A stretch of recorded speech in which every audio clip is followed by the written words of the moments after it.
علیکم ورحمۃ اللہ وبرکاتہ۔ والصلاة والسلام على من لا نبي بعده، أما بعد فأعوذ بالله من الشيطان الرجيم. بسم الله الرحمن الرحيم. وما خلقنا السماء والأرض وما بينهما باطلا ذلك ظن الذين كفروا فويل للذين كفروا من النار. أم نجعل الذين آمنوا وعملوا الصالحات كالمفسدين في الأرض أم نجعل المتقين كالفجار. كتاب أنزلناه إليك مبارك ليدبروا آياته وليتذكر أولو الألباب إلى آخر الآية. صدق الله العلي العظيم وصدق رسوله النبي الكريم ونحن على ذلك من الشاهدين والشاكرين. اللهم ألهمنا رشدنا وأعذنا من شرور أنفسنا. اللهم وفقنا لما تحب وترضى من القول والفعل والنية. رب اشرح لي صدري ويسر لي أمري واحلل عقدة من لساني يفقهوا قولي. آمين يا رب العالمين.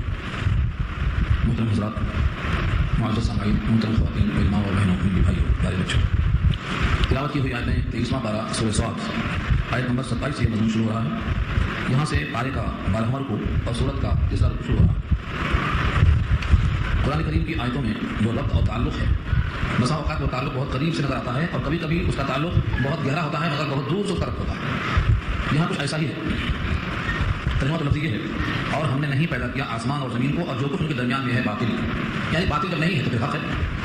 اور جہاں کا سوال کافروں کا ہے، کافروں کا خیال اگر تسلیم کر لیا جائے کہ صحیح ہے تو کیا ہے ان کا خیال کہ زمین اور آسمان اور ان کے درمیان کی تمام مخلوقات ان کا کوئی مقصد ہی نہیں ہے. گالی کا ظن الذین کفروا، یہ گمان ہے ان کا جنہوں نے کفر کیا. فویل للذین کفروا من النار، سو ہلاکت ہے ان کافروں کے لیے آگ کی. اس آیت کو پچھلی آیتوں سے مربوط کرنے کے لیے علامہ راضی نے تفسیر کے ساتھ بڑی عمدہ بات کہی ہے. جب کوئی آدمی کسی بات کو نہیں مانتا تو اس کو منوانے کے لیے آدمی اس بات کو چھوڑ دیتا، کوئی نئی بات میں لگ جاتا. اور اس بات میں لگنے کے ساتھ ساتھ ذہن میں یہ ہوتا ہے کہ کسی نہ کسی بہانے، کسی نہ کسی ذریعے سے اس بات پر لانے کے بعد جب یہ قبول کر لیں گے تو اپنا موقف ظاہر کیا جائے گا. کیونکہ پچھلی آیتوں میں کفار قریش نے کیا کہا تھا؟ آخرت کا اطلاع کیا. ان کے یہاں مرنے کے بعد حساب کتاب نہیں ہوتا، جو کچھ ہے دنیا ہی ہے. انہوں نے کسی حال میں اس کو تسلیم نہیں کر لیا. اللہ تعالیٰ نے ان کے احوال کو ختم کر کے فرمایا کہ میرے بندے داؤد کا ذکر کرو، میرے بندے داؤد کا ذکر کرو. اور داؤد کا ذکر کرتے کرتے اشارہ کیا کہ دو آدمی جب آئے تو انہوں نے مقدمہ پیش کیا اور اللہ تعالیٰ کا حکم ہوا کہ اے داؤد ان کے درمیان فیصلہ صحیح کرنا. تو جو اللہ اپنے ایک مخلوق کو صحیح فیصلہ کرنے کا حکم دے رہا ہے، کیا وہ خود صحیح فیصلہ نہیں کرے گا؟ تو اگر یہ بات معلوم ہو جاتی ہے کہ جو اپنے مخلوق کو، اپنے خلیفہ کو فیصلہ کرنے کا حکم دے رہا ہے انصاف کے ساتھ، وہ خود بھی فیصلہ کرے گا. تو اس کا مطلب یہ ہوا کہ دنیا میں فیصلہ یہ ہے کہ مجرم کو سزا ملے اور جو مجرم نہیں ہے اس کو انعام ملے. اب اگر آخرت کو آپ نہیں مانتے تو دنیا میں کچھ لوگ اللہ کے وفادار ہیں، کچھ لوگ غدار ہیں. ہم دونوں کے لیے برا انجام یکساں ہو گیا. اگر آخرت ہی نہیں ہے، جنت اور دوزخ ہی نہیں ہے، تو دونوں کا انجام ایک ہو گیا. اور دنیا کا کوئی بھی آدمی اس چیز کو نہیں مانتا کہ وفادار اور غدار دونوں کا انجام ایک ہو. اس طرح سے پھر واپس یہی بات آ رہی ہے کہ زمین اور آسمان کو ہم نے بیکار نہیں پیدا کیا. لہٰذا جب بیکار نہیں پیدا کیا، اس کا ایک مقصد ہے، تو مقصد یہ ہے کہ ان کا امتحان لیا جائے. جو وفادار ہوں ان کو انعام ملے، جو غدار ہوں سزا ملے. یہ ہے یہاں سے مطلب ہوتا ہے. دیکھیے لفظوں کو، وما خلقنا السماء والارض وما بينهما باطلا، اور نہیں پیدا کیا ہم نے آسمان اور زمین کو اور جو کچھ ان کے درمیان میں ہے باطل، نکما. ذالک ظن الذین کفروا، یہ گمان ان کا ہے جنہوں نے کفر کیا. کفر کرنے والوں کا یہ گمان ہے کہ جہاں یوں ہی پیدا ہو گیا ہے، اس کا کوئی مقصد نہیں. اور ایسا گمان کرنے والے بدعقیدہ کافروں کے لیے اللہ فرماتے ہیں فویل، ویل کی معنی خرابی ہے. فویل للکافرین، فویل للذین کفروا، ان تمام کافروں کے لیے ویل ہے.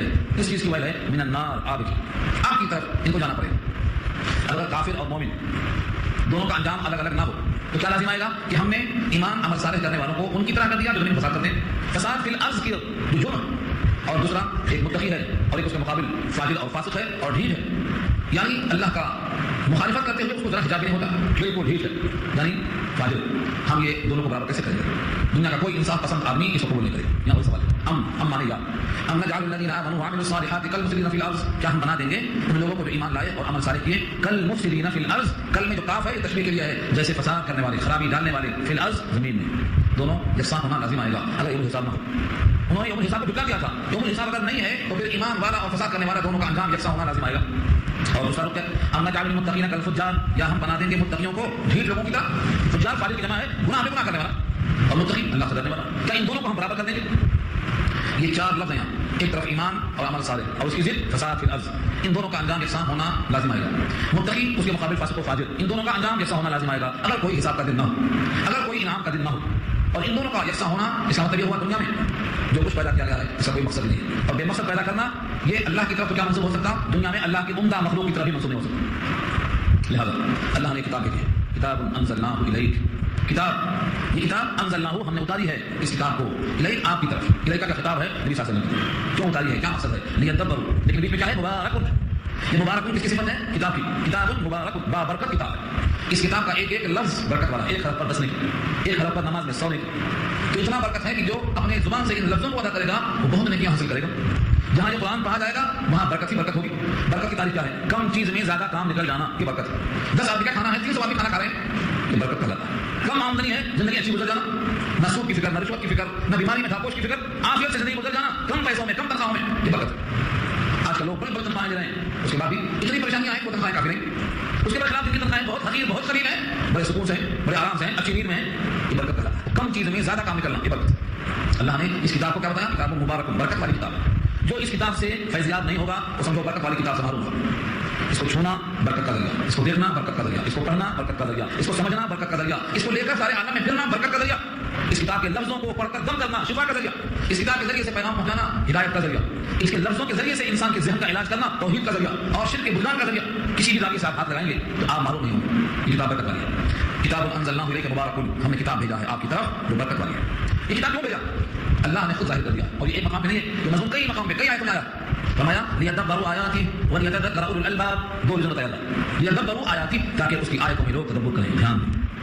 لیدبروا آیاتی, آیات جمع ہے آیت کی, ایک ایک آیت ایک ایک جملہ نشانی, یعنی ایک ایک جملے میں اللہ کی طرف سے جو بات کہی گئی ہے اس کو غور سے دیکھیں, دھیان کریں کہ مجھ سے رب کریم کیا چاہتے ہیں. اور دوسرا ولیتذکر اولو الالباب, تذکر, تذکر کسے کہتے ہیں؟ ذکر سے تذکر, اور تاکہ سمجھیں. اولو الالباب, اولو مانے والے, اور الباب جمع ہے لوگوں کی بھیجا, مغز والے, دماغ والے, یعنی فہم والے. تذکر کریں فہم والے, اور تدبر کریں اس کی آیتوں میں کہ کلام بابرکت ہے, اس میں ہمیں ہدایت ملے گی, رہنمائی ملے گی, اللہ کی منشا, اللہ کی رضا ظاہر ہوگی. تو اس کتاب کا مقصد یہ ہے. گزشتہ ایک سوال کیا تھا, اگر میں 1 گھنٹے میں 3 پارہ پڑھتا ہوں, اور اسی 1 گھنٹے میں اگر ترجمے پر غور کروں تو میں 1 پارہ پڑھتا ہوں. 3 پارے کا سوال زیادہ ہے یا 1 پارے کا سوال زیادہ ہے؟ یہاں پر اللہ نے کیا کہا, یہ کتاب ہم نے برکت والی اس لیے بھیجا ہے کہ اس کی آیتوں میں تدبر کریں, اور فہم والے اس کے اندر تدبر کریں اور دھیان دیں.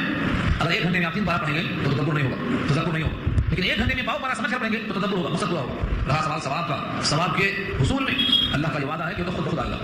ایک ایک حرف پر 10 نیکی سمجھ کر پڑھنے والا اگر کہ الفاظ کم ادا کرے گا, 3 پارے کے مقابل 1 پارہ الفاظ کم ادا کرے گا, لیکن اس طرح قرآن کریم سے جو مناسبت پیدا ہوگی تو اللہ کے حبیب فرماتے ہیں قرآن کا ماہر فرشتوں کے ساتھ ہوگا. کیوں بھائی, ادب کی بات نہیں ہے. الماہر بالقرآن مع صفرۃ الکرام البررہ, جو معزز اور ماہر فرشتے ہیں ان کے ساتھ کیوں رہے گا, ہم نشینی کا شرف کیوں ملے گا؟ تو تدبر اور تذکر پر ثواب کم ہے, یہ سمجھنا غلطی ہے. ثواب زیادہ ملے گا لفظوں میں, لیکن تدبر اور تذکر کرنے والا فرشتوں کے ساتھ رہے گا, یعنی ہم نشین بن جائیں گے. اور جن کی صحبت فرشتوں کے ساتھ ہوگی, وہ بھی ماہر فرشتوں کے ساتھ, وہ اللہ کا مقرب بندہ کہلائے گا. اس لیے اس لحاظ سے سوچنا کہ قرآن کریم کے نزول کا مقصد تدبر اور تذکر ہے. وَوَهَبْنَا لِدَاوُودَ سُلَيْمَانَ نِعْمَ الْعَبْدُ إِنَّهُ أَوَّابٌ. یہاں سے حضرت سلیمان کا تذکرہ کیا ہے مناسب سے تھوڑی دیر کے واسطے اللہ سے توجہ ہٹ گئی تو انہوں نے اپنے آپ کو سزا میں مبتلا کیا خود بخود. یہ آیت سے سفیان نے بہت سے مسائل کا استنباط کیا ہے.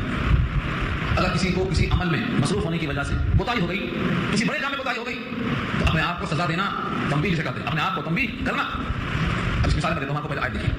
وَوَهَبْنَا, اور ہبہ کیا ہم نے, ہبہ مانے گفٹ کرنا, تحفہ دینا.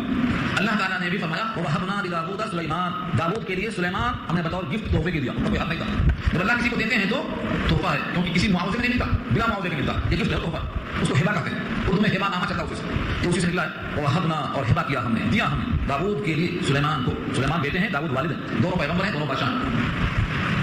نعم العبد.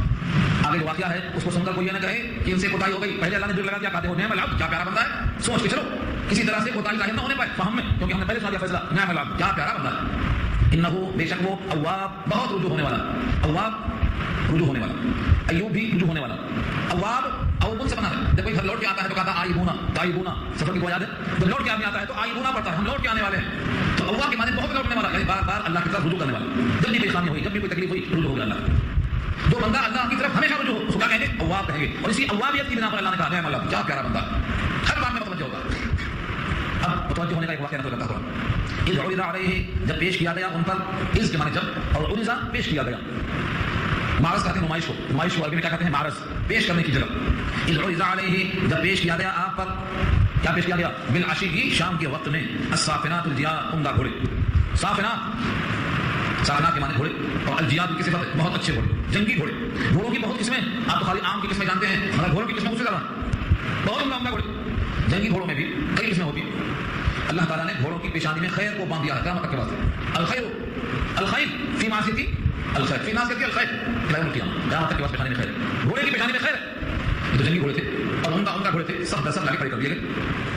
فقال، بس کہنے لگے انی احببت، میں نے پسند کیا، دوست رکھا، احببت حبیب سے محبوب سے بنایا، مجھے بیچ سے بنایا، انی احببت میں نے پسند کیا، حب الخیر مال کی محبت، مال کی محبت سے مراد گھوڑوں کی محبت، گھوڑے مال تھے سواری میں آگے دیکھ لیجیے، حب الخیر مال کی محبت کو میں نے دوست رکھا، ان ذکر ربی اپنے رب کی یاد سے غافل ہوتا. ان کے معنی آتے ہیں کسی سے اعراض کرنا، تو ان ذکر ربی اپنے رب کی یاد سے اعراض کرتے ہوئے ہم نے مال کی محبت کو پسند کر لیا، مطلب گھوڑوں کو دیکھتے رہ گئے اور وہ وقت تھا اللہ کی یاد کا.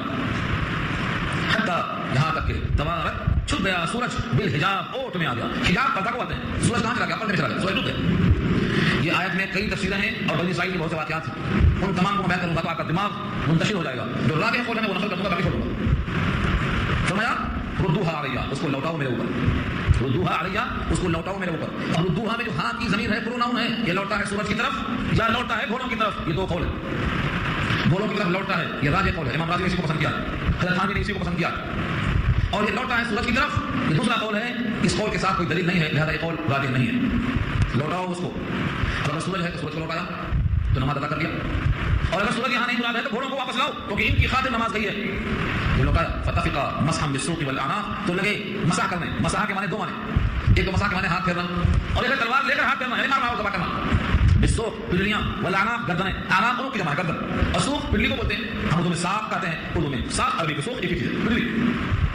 اور ساق اللہ نے بھی استعمال کیا ہے، جو شبو انصاف، تو ساق کی جمع سوق ہے، پنڈلیاں، جسے ان کی جمع اعناق ہے، گردنیں. مطلب یہ ہے کہ پنڈلیوں پہ مارنے لگے اور گردنوں پہ مارنے لگے. اس طریقے سے انہوں نے صاف کیا، لگے صاف کرنے، لگے جھاڑنے پنڈلیاں اور ان کی گردنیں، دو صاف کیا. اس لحاظ سے اس کی تفصیل یہ ہوگی کہ حضرت سلیمان کو اللہ تعالیٰ نے جو کچھ عطا فرمایا تھا وہ اللہ تعالیٰ کی طرف رجوع تھے، لیکن یہ واقعہ پیش آیا کہ تھوڑی سی غفلت ہوئی.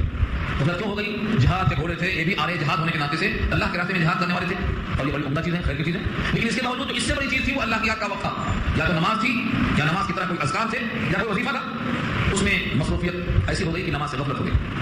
اب ان کو خیال آیا کہ ان گھوڑوں کی وجہ سے مجھ سے غفلت ہوئی، لہٰذا گھوڑوں کو لاؤ اور ان کو ذبح کر دو اللہ کے راستے میں. لوگوں نے اشکال کیا کہ مال کو ضائع کرنا تو درست نہیں، تو اللہ کی نعمت ہے. جواب کیا ہے کہ تمہارے پاس قربانی میں بکرا ذبح کرتے ہو، یہ ضائع کرنا ہے؟ نہیں ضائع کرنا ہے. تو تمہارے یہاں جیسے بکری اور بکرا اور اونٹ کی قربانی جائز ہے، ان کی شریعت میں گھوڑے کی قربانی بھی جائز تھی. لہٰذا ضائع کرنا نہیں ہے بلکہ قربان کر دینا ہے کہ جس چیز کی وجہ سے اللہ سے دوری ہو رہی ہے، غفلت ہو رہی ہے، اس کو اللہ کا کر دیا. یہ تفسیر راجح ہے اور اس پر قرآن کریم کی احادیث میں بہت سی مثالیں موجود ہیں. مثلا نبی صلی اللہ علیہ وسلم نے ایک مرتبہ نماز پڑھا، جسم پر ایک کپڑا تھا، اس میں نقش و نگار بنے تھے، نقش و نگار یعنی بارڈر لگے ہوئے تھے. تو ایک صاحب نے بھیجایا تھا، ابو جہم نام تھا ان کا، ابو جہم، یہ بخاری میں حدیث موجود ہے.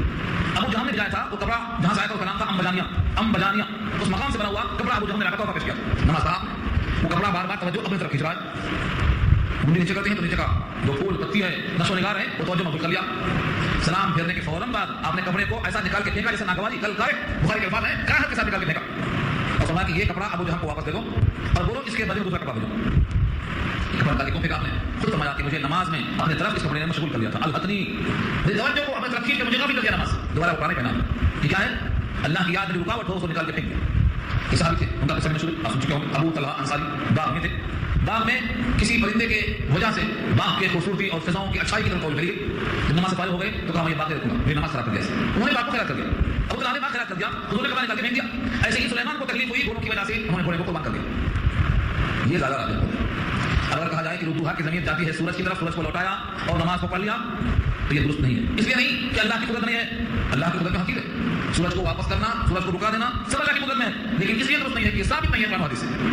اور دوبارہ کیا حدیث میں لایا جاتا ہے حضرت علی کی اثر کی نماز کے بعد سورج کا لوٹا دینا، وہ روایت ضعیف اور کمزور ہے، اس سے پہلے بات کی تھی، قرآن حدیث ثابت نہیں. اس لیے راجح قول یہ ہے کہ ردوہا میں ہاتھ کی ضمیر سورج کی طرف نہیں ہے بلکہ گھوڑوں کی طرف جاتی ہے.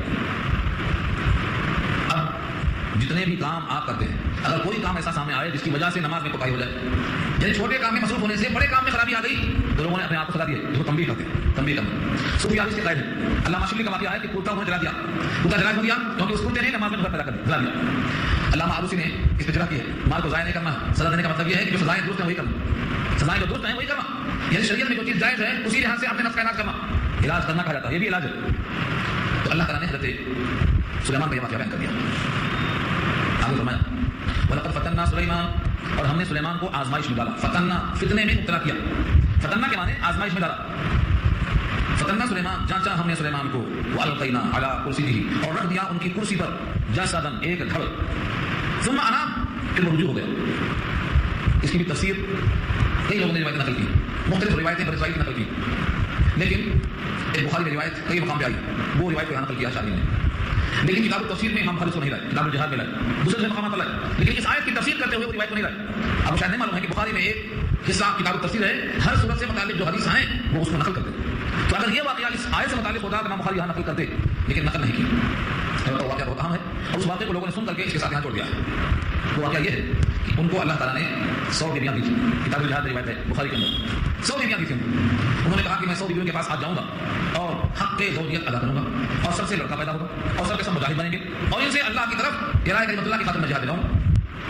خیال انشاءاللہ کی طرف نہیں گیا، کسی نے کہا بھی انشاءاللہ کہہ دیجیے، لیکن ذہن اس طرف منتقل نہیں ہوا۔ اب کسی بھی بیوی سے کوئی بچہ نہیں پیدا ہوا، 100 میں سے ایک سے بھی بچہ پیدا نہیں ہوا۔ ایک دھڑ جو پیدا ہوا کسی ایک بیوی سے وہ لا کر کرسی پہ رکھا گیا۔ اب ان کو احساس ہوا کہ میں نے انشاءاللہ نہیں کہا تھا، اس لیے ایسا ہوا، فوراً سجدے میں گر گئے۔ یہ واقعہ بخاری میں ہے۔ آگے چل کر فرمایا سید الانبیاء محمد مصطفیٰ صلی اللہ علیہ وسلم کہ اگر وہ انشاءاللہ کہہ لیتے تو 100 کے 100 عورتوں سے لڑکے پیدا ہوتے اور سب کے سب مجاہد ہوتے۔ یہ حضور نے آگے فرمایا۔ اس کا مطلب یہ نکلا کہ وہ واقعہ اگرچہ کتاب التفسیر میں نہیں ہے، کتاب الجہاد میں ہے، لیکن اس آیت کی تفسیر کرنے میں اس کو بادشاہ نے نقل کیا کہ وہ تفسیری واقعہ اسی مقام پر ہے کہ جو دھڑ تھا وہ اولاد ناقص پیدا ہوئی جس کا ایک حصہ غائب تھا، اس دھڑ کو لا کر کرسی پہ رکھا تو ان کو احساس ہو گیا کہ اگر میں نے اللہ کے مشیت پر موقف کیا ہوتا کہ نوبت نہ آتی، ثم انا پھر رجوع ہو گئے، یعنی اللہ کی طرف متوجہ ہو گئے۔ اس واقعے کو اس آیت کے ساتھ جوڑا، اکثر قاری نے اسی کو صحیح قرار دیا ہے اور بھی واقعات ہیں مگر وہ تمام واقعات کی صحت میں کلا جسے ہم کو مطلوب کرتا۔ حضرت سلیمان کو یہ واقعہ پیش آیا، حضرت داؤد کو یہ واقعہ پیش آیا۔ ان دونوں حضرات کا یہ واقعہ نقل کرنے کے ساتھ ساتھ ایک اور مسئلہ فرمایا۔ حضرت سلیمان نے اللہ تعالیٰ سے ایک ایسی حکومت مانگی کہ میرے بعد کسی کو مناسب نہ ہو۔ اس کا مطلب یہ ہوا اللہ تعالیٰ سے کوئی بھی چیز بندہ مانگ سکتا ہے۔ اگر حکومت مانگتا ہے تو حکومت بھی اللہ کے کلام کے لیے، اللہ کے دین کی بلندی کے لیے اگر مانگتا ہے تو اس میں کوئی قباط نہیں۔ جیسے حضرت یوسف نے وزارت خزانہ مانگ لیا تھا اللہ سے، کہا کوئی لوگ گلے میں گھر مری ہے گھمری ہے سب کے سب بھوکے مر جائیں گے، اجعلنی علی خزائن الارض، مجھے بناؤ وزیر خزانہ، بنائے گئے نبھایا خون ہوئے اور اتنا اچھا نبھایا کہ تشائی کے لائق ہوں گے۔ اس سے بات معلوم ہوئی کہ اگر کوئی چیز مانگی جائے اچھی نیت کے ساتھ تو اس میں کوئی خرابی نہیں۔ بادشاہ مانگا قال فرمایا ربی اے میرے رب اغفر لی، مغفرت فرما میری، معاف فرما مجھ کو، وہب لی ملکن اور عطا کر مجھ کو ایک بادشاہ، ایک ملک، لا ينبغي لأحد من بعدی کہ میرے بعد کسی کو مناسب نہ ہو۔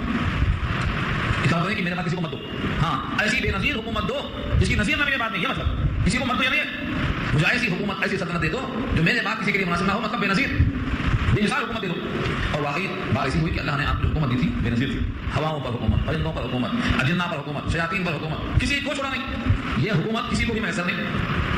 اسی آیت کو سامنے رکھ کر ایک بار نبی صلی اللہ علیہ وسلم کے سامنے شیطان آ گیا نماز میں نبی صلی اللہ علیہ وسلم کے سامنے ایک دیو ہیکل شیطان آ گیا، آپ نے اس کو پکڑ کے کھمبے میں باندھ دیا۔ پھر صبح فرمایا کہ میرے دل میں خیال آیا کہ میں اس کو باندھ دوں اور مدینے کے بچے کھیلیں، لیکن جب یہ حضرت سلیمان کی دعا یاد آئی کہ میرے بعد کسی کو مناسب نہ ہو تو میں نے کہا میرے باندھنے سے اور بچوں کے اس سے کھیلنے سے ان کی دعا کے بے نظیر ہونے پر حرف آئے گا، میں نے چھوڑ دیا اسے۔ حضور نے خود اس دعا کا لحاظ فرمایا کہ وہ شیطان کو میں نے چھوڑ دیا کہ مدینے کے بچے کھیلیں گے، قبضے میں رہے گا تو دعا میں فرق آئے گا۔ یہ روایت بخاری کے اندر ہے، اس کا مطلب صاف نکلتا ہے کہ اللہ تعالیٰ نے ان کو ایسی حکومت دی۔ فرمایا لا ينبغي لأحد من بعدی، میرے بعد مناسب نہ ہو کسی، انکا انت الوہاب، بے شک آپ بہت دینے والے، وہاب، وہابوں سے ابھی بلانا ہبا، اسی ہبا سے وہابا یہبو، وہاب کے معنی بہت دینے والا، مبالغہ ہے یعنی اتنا دینے والا، کتنے دینے والا، جس کے لیے لفظ وہاب استعمال ہوا، بہت دینے والا، جو چاہیں اللہ سے مانگ سکتے ہیں وہ سب کچھ دینے پر قادر ہے۔ ہم تو مائل کرتا ہیں، کوئی شاید نہیں، لا دکھلائیں کسی رب منزل نہیں، جس نے جو مانگا اللہ نے دے دیا، ان کا ضرف ہوتا ہے، مانگا ہر ایک کی بس کی بات نہیں کہ مانگ لیں۔ آدمی کا جو ضرف ہوتا ہے اسی لحاظ سے وہ مانگتا ہے۔ ایک قصہ لکھا ہے، بادشاہ کے پاس فقیر آیا اور کہا مجھے 1 روپیہ دے دے۔ بادشاہ کو غصہ آ گیا، اس نے کہا بادشاہ سے 1 روپیہ مانگتے ہو؟ بادشاہ سے مانگو 1 روپیہ؟ بادشاہ کو شرم آئی، اس نے کہا اچھا اتنا بڑا غرور ہے ایک بادشاہ دے دے۔ بادشاہ نے کہا دونوں سوال تیرے غلط ہیں، پہلا سوال میری شان کے خلاف اور دوسرا سوال میری حالت کے خلاف۔ کر دیا بادشاہ نے، 1 روپیہ دیا نا بادشاہ کے۔ تو آدمی کا جو ضرف ہوتا ہے وہی مانگتا، کوئی بولتا ہے اللہ نوکری دے دے، کوئی بولتا ہے اللہ بچہ دے دے، کوئی بولتا ہے اللہ پڑوسی بہت مانگتا ہے عافیت دے دے، ہر ایک اپنا اپنا ضرف دے کے مانگتا ہے، لیکن سب سے زیادہ بہترین ضرف والا وہ ہے جو اللہ سے اللہ کی رضا مانگتا ہے کہ میں تجھ سے تیری رضا چاہتا ہوں، تو مجھ سے راضی ہو جا اور اس کو راضی کر لے۔ تو جس سے اللہ راضی ہو جائے اس کو راضی کر نہیں کوئی نہیں۔ اکثر حال حضرات کو سکھایا جاتا ہے جب جاؤ تو یہ مانگو اور یہ مانگو اور یہ مانگو، مگر صحیح تو یہی ہے کہ اللہ کی رضا یہ ہمارا مطلوب اور مقصود ہونا چاہیے۔ مہاراج سلیمان نے دعا مانگی اور دے دیا اللہ نے، فرمایا فسخرنا له الريح، اس کی پوری بحث انبیاء کی گزری ہے اور پھر تھوڑا حصہ انشاءاللہ اور بھی مقام پہ آئے گا۔ فسخرنا له الريح، ہم نے مسخر کر دیا، تابع کر دیا ان کے لیے ہوا کو۔ ہوا جو آپ دیکھتے ہیں غیر محسوس، یہ سلیمان کے حکم کے تابع تھے۔ فسخرنا له الريح، تابع کر دیا ہم نے ان کے لیے ہوا کو، تجری بامرہ، وہ چلتی تھی ان کے حکم کے ساتھ۔ جتنا تیز چلنے کا حکم دیتے تھے اتنا تیز چلتی تھی. پورب جانا ہے پورب جاتی تھی, پچھم جانا ہے پچھم جاتی تھی. اب ان کا سفر ہوتا تھا, ایک اسٹیج ان کا 6 لاکھ آدمی بیٹھتے تھے, ایسے تخت کو ہوا اڑا کے لے کے جاتی تھی. آپ پڑھیں گے سورہ سبا انشاءاللہ, سورہ سبا میں سورہ فاطر میں اللہ کی قدرت دکھائی دیتی ہے. پھر یہ اوپر سے پرندے جو چھاؤں کر دیتے, اور اتنی رفتار تیز کہ پورے 1 مہینے میں جو چلتا تھا سفر میں, وہ ایک صبح میں اور ایک شام میں پہنچ جاتے تھے. اور ہوا تیز مارنا چاہیے نا, تو میں نہیں, رخان نرم نرم ہوا, رخان کے معنی نرم, جب تیز چلتی ہے تو ہوا مارتی ہے, لیکن نہیں, سلیمان کا تخت چلتا تھا لیکن ہوا نرم نرم ہتھوڑے دیتی تھی, کبھی بھی جھونکے مارتے نہیں تم. تو اللہ کی قدرت ہے. رفتار 1 مہینے کی رفتار ہے, ایک صبح اور ایک شام میں, لیکن نرمی اور لطافت اتنی ہے کہ ہواؤں سے تھپڑ لگتے. فسخرنا له الريح تجري بأمره رخاء حيث أصاب, حيث أصاب مانے جہاں کہیں وہ جانا چاہتے. اسکولر کی اور کار کی, گھوڑوں کی, ہاتھیوں کی کوئی ضرورت نہیں, ہوا کا حکم دیتے وہ تخت لے کے چل جاتی, ایوان پورا کا پورا پہنچ جاتا.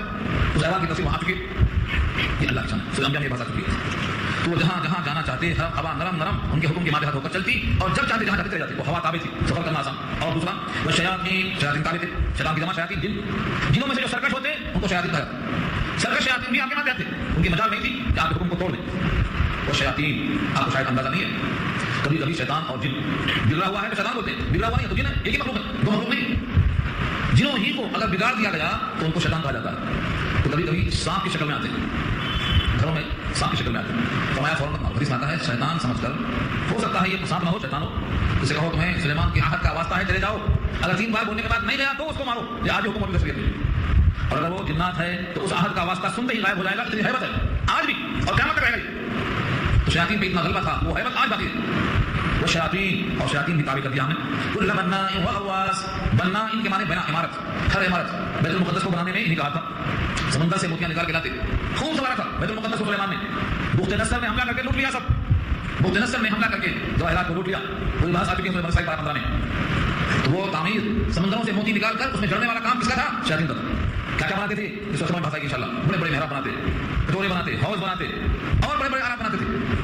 محاريب وتماثيل ودفان كالجواب وقدور الراسيات, بڑے بڑے کام کرتے تھے. تو کل بناء ان کے معنی ہر عمارت بناتے. وغواص, غواصی کا نام کس کو بولتے؟ سمندر میں غوطہ دینا, موتی نکال کے لانا. سمندر کے موتیوں کو کھنگال کر لانے والے کون تھے؟ تابع تھے شیاطین. غواص, غواصی کرنا. تو شیاطین کچھ عمارتیں بناتے. سلیمان نے اللہ کی طرف سے پورا بیت المقدس سے بنوایا. سورہ سلام انشاءاللہ پوری بحث آئے گی کہ مرنے کے بعد بھی وہ لوگ بناتے رہے, انہیں پتہ نہیں تھا یہ مر گئے. ایسی شان سے بیٹھے رہے شیشے کے اندر. جب لکڑی جسے ٹیکا لگائے تھے اسے گھن میں کھا لیا, گر گئی لاش, تب معلوم ہوا کہ ان کا انتقال 1 سال پہلے ہو گیا تھا. 1 سال پہلے انتقال ہوا, لیکن کام آج تک ہو رہا ہے. اگر وہ جانتے ان غیب تو ذلت کے عذاب میں مبتلا نہ ہوتے. معلوم لکھو کہ العذاب المہین, یہ بات وہاں آئی سورہ سبا میں پارہ 22 کے اندر. تو یہ ہوا غواصی کرنے والے, عمارتیں بنانے والے. وآخرین مقرنین فی الاسفار, اور دوسرے آخرین کے معنی اور دوسرے شیاطین مقرنین جگڑے ہوئے ہوتے فی الاسفار, بیڑیوں میں جو سرکش ہوتے, ان کو جکڑ دیا گیا تھا. یہ کوئی سمجھتا ہو کہ بھائی تو نظر نہیں آتے کہ زنجیروں میں جگڑتے کیسا؟ زنجیریں ان کے شان کے مطابق ہوتی ہیں ان کے لیے. آج کوئی اگر ان کو بوتل میں بند کرتا ہے تو کیا مطلب, کیسے بوتل میں آنے وہ؟ یہ ہماری زنجیریں نہیں ہیں. جسم والوں کی زنجیر الگ ہوتی ہیں, اور جو جسم کے ساتھ نہیں ظہور کرتے ہیں ان کی زنجیریں الگ ہوتی ہیں. سلیمان کو طاقت تھی کہ ان کے حسب حال زنجیروں کو, بیڑیوں کو استعمال کرتے تھے, ڈال دیا, جگڑ کر دیا ان کو.